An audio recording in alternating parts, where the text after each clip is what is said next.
Hi, this is Alex from Asher Lectures. Today we're doing a close analysis of Sylvia Plath's Poppies in October from Ariel for VCE Literature. The poem is essentially about the poetic voice finding beauty in these poppies that happen to be out of season and perhaps in associated images or notions of death as well, all against the backdrop of a cold and uncaring world, which prompts melancholy and existential uncertainty. Uncertainty being the key word there, because the poem is highly ambiguous, even for Plath. First, let's touch on the overall structure of the poem. The form here is 12 lines of 4 tercets, which are 3-line stanzas, so we've got a 4 by 3 structure.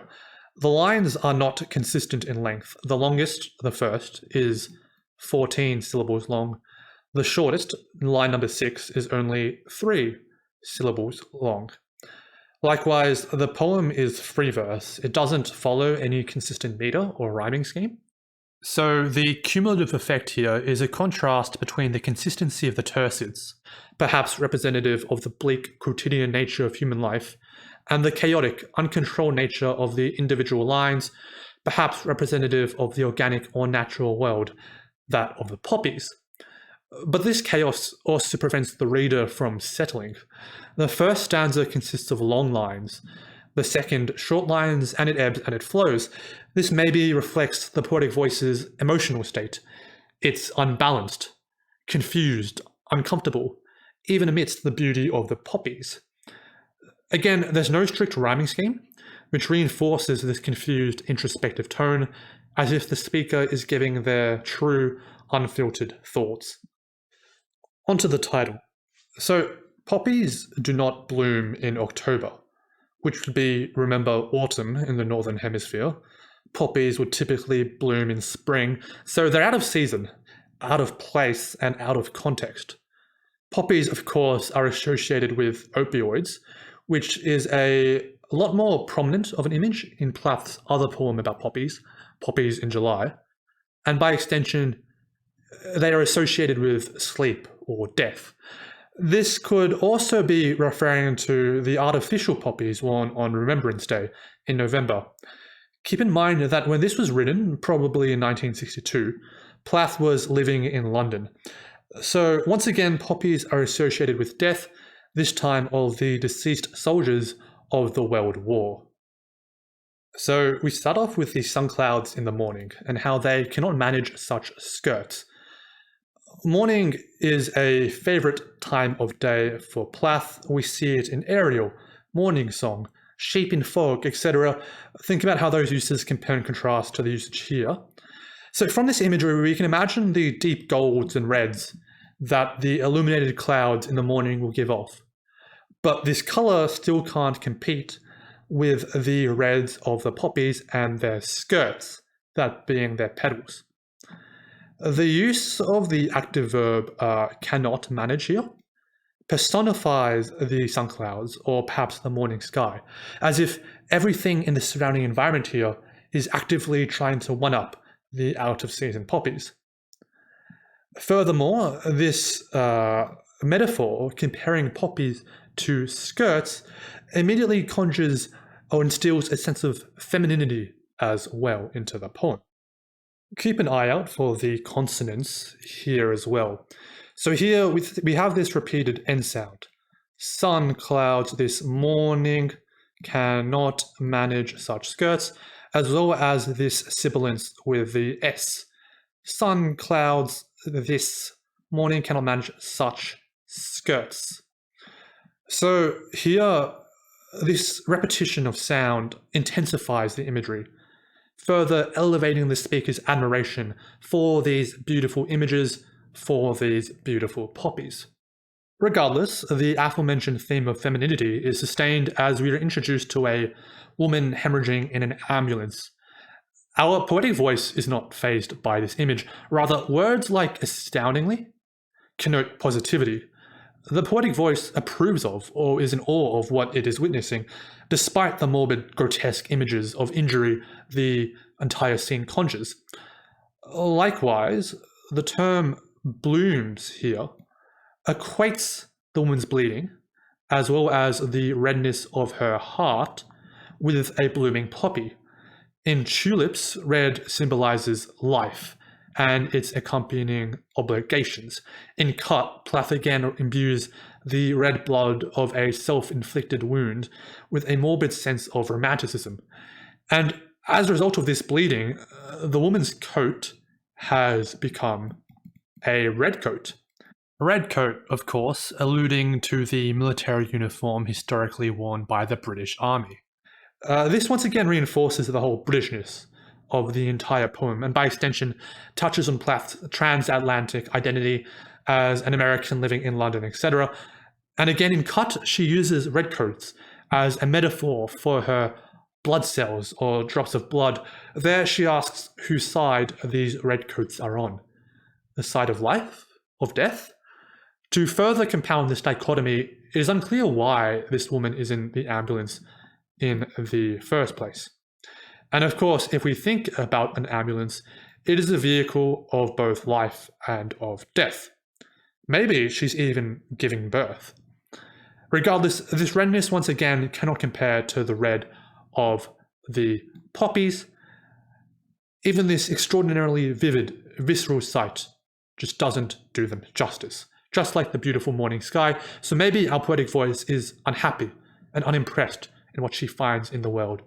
And, incidentally, if we consider the assonance here, the oo sound in whose, blooms, through, is almost reminiscent of pulsating, oozing blood, which only serves to reinforce the whole air of morbidity or grotesqueness here. If we view the poetic voice as emblematic for Plath herself, as the confessional poet, which, by the way, I would caution against overdoing, then perhaps she's the woman in the ambulance, maybe in the aftermath of one of her earlier suicide attempts. The ambulance is therefore a gift of life, let alone a gift of love. But again, this gift was utterly unasked for. So maybe this repetition of gift here, a gift, a love gift, is meant to represent exasperation. Or perhaps the same could be said for children. They too are maybe an unwanted gift. Or, alternatively, this gift could be a bruise, procured as a result of domestic abuse, a gift of quote-unquote love that also blooms as it develops in colour. Or maybe some other type of wound. The M dash at the end of the previous line certainly seems to imply that this is a continuation from the previous stanza. Although, despite this, the speaker still insists that it is the sky that has agency here, that is personified here. The sky, therefore, is maybe a metonym for the world at large, that meaning it is a standing or representative for the world as an entirety. Otherwise, we could interpret the gift here to once again refer to the poppies, whose beauty is not particularly wanted or even acknowledged by anyone, but nonetheless, here they are. Next, we see the sky palely and flamily igniting its carbon monoxides. So our sky is not only lit up by the sun over here, but also by pollution from the urban environment. We also get this weird oxymoron where the sky is both pale and fiery, but, overall sickly and unnatural, especially when contrasted against the clean, organic color of the poppies. So we have this dichotomy between the human world and the natural world. But again, it's worth remembering that these poppies are incongruous. They're out of season. So if they're artificial poppies, like you'd find on Remembrance Day, then this vivid color the speaker has attached themselves to is therefore fake and artificial as well.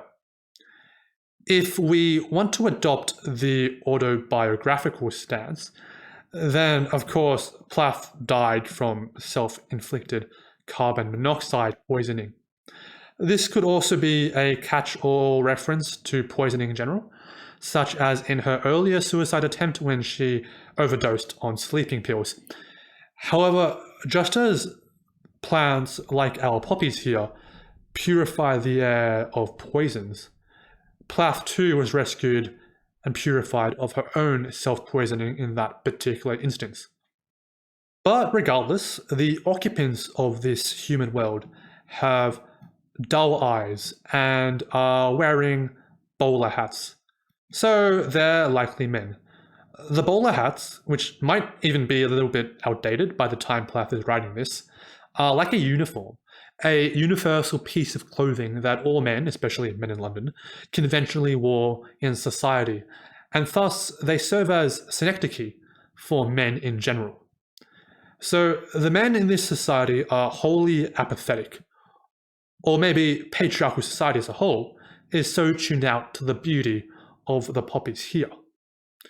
Likewise, this could also be referencing how men, or a male-dominated society, is perhaps unattuned to the pain women must endure during pregnancy and childbirth, and in the responsibilities of motherhood that follow, which Plath, by the way, frequently casts as debilitating and draining. If, by the way, we once again think about consonants here, the repetition of the L sound, doled, halt, bowlers, almost kind of reinforces this sense of slow, quotidian drudgery or mundanity. We then have this existential confusion as the speaker questions, "What am I?" So there's a number of ways of interpreting this. Firstly, maybe the speaker is surprised, perhaps even a little disgusted, that it should be awarded with this gift. Secondly, maybe it is a question as to how the speaker could exist in a world where the poppy's beauty goes underappreciated. Thirdly, maybe it's a question of why the speaker exists here in the first place, especially in such a drab, uncaring world, just like the poppies. In other words, maybe it's lamenting who the speaker is. Maybe the speaker thinks that they too are a poppy in October, struggling, unappreciated, and out of place. The environment is once again personified as the poppies have mouths that cry open, as if they are directly calling out, perhaps in pain, to the speaker. If this is indeed an allusion to the dead soldiers of Remembrance Day, then maybe the implication here is that our speaker is being pulled towards death, is gravitating or is lured in by death. It is also worth mentioning in this respect that late here is indeed a pun or a double entendre, where late of course references the fact that these poppies are blooming later than normal, that they are out of season, but late also references the deceased, the recently dead. It is also worth noting that the speaker finally acknowledges that the gift is calling out to I, to the speaker themselves, not the sky, as in previously, but I. Maybe it is the speaker's own children calling out to her, and the responsibility and obligations that they represent. A forest of frost here is a particularly harsh image. It's also kind of an oxymoron, where we have the forest, a place of life and of growth, rendered cold and sterile by the frost. Maybe this is how the speaker views their life, at a standstill, unable to grow. Maybe it's how the speaker views the poppies, especially if they are artificial, preserved in time, brilliant, yes, but still fake, unable to progress. This rather dreary note is continued with the image, a dawn of cornflowers. Now, normally you'd think that cornflowers would have pretty positive connotations, but here they're almost an afterthought. It's the image that the poem ends on, and it follows the very depressing, morbid image of a forest of frost. So what we have here is a bookending of the image of morning, of dawn. However, unlike how morning is used in the beginning of the poem, where it is positive, vivid, a beautiful thing, here Dawn is something to not look forward to. It is something dull, banal, quotidian, much like the cornflowers that surround us. In this way, the poppies, despite of, or rather because of their beauty, are a reminder of the comparative banality of the surrounding world for the speaker. The Forest of Frost, once again, doubles as a reminder that these poppies are out of season. They're not meant to be blooming in late autumn nearing winter. They're out of place, with nowhere to go. It is finally worth noting that these last couple of lines are packed full with sibilants. We have these TH sounds, as well as these S sounds, and of course the F sounds. So what this does, that these late mouths should cry open in a forest of frost, in a dawn of cornflowers, is imbue the final couple of lines and the final couple of images with an added sense of sinister insidiousness or of depressing resignation, as if we have almost given in. On the other hand, you could possibly interpret these final images as positive. Maybe you find the sibilants calming, the Forest of Frost a beautiful image in its own right, and the dawn a symbol of hope. The cornflowers are vibrant, lively blue juxtaposed against the poppies and their connotations of death. They're all entirely valid interpretations, as long as you can justify them. Poppies in October is a manifestation of mental unrest, of dissatisfaction with the surrounding world, a world with patriarchal apathy and female responsibility. It expresses a thirst for rare and flailing beauty that is perhaps unattainable, or perhaps artificial and stagnant. A beauty that can maybe only be replaced by a beautiful, pacifying death. Of course, there is a significant amount of ambiguous imagery that can be interpreted in multiple ways here, but don't forget to mention your literary devices as well. Don't forget to mention your metalanguage in your essays. We have personification, metaphors, repetition, synecdoche, metonyms, consonants, assonance, and sibilants, all to talk about here. And don't forget to think about how these themes, images, and ideas of mourning, of the color red, of death, of childbirth, of life, of blood, link to Plath's other poems as well. This has been Alex from Asher Lectures. I hope you've enjoyed this video on poppies in October. If you did, please consider subscribing and joining our Facebook pages linked below, as well as visiting our website. We offer a range of services, including school visits and lectures, workshops, private and group tutoring, an essay marking service, as well as weekly VCE resources for a range of subjects.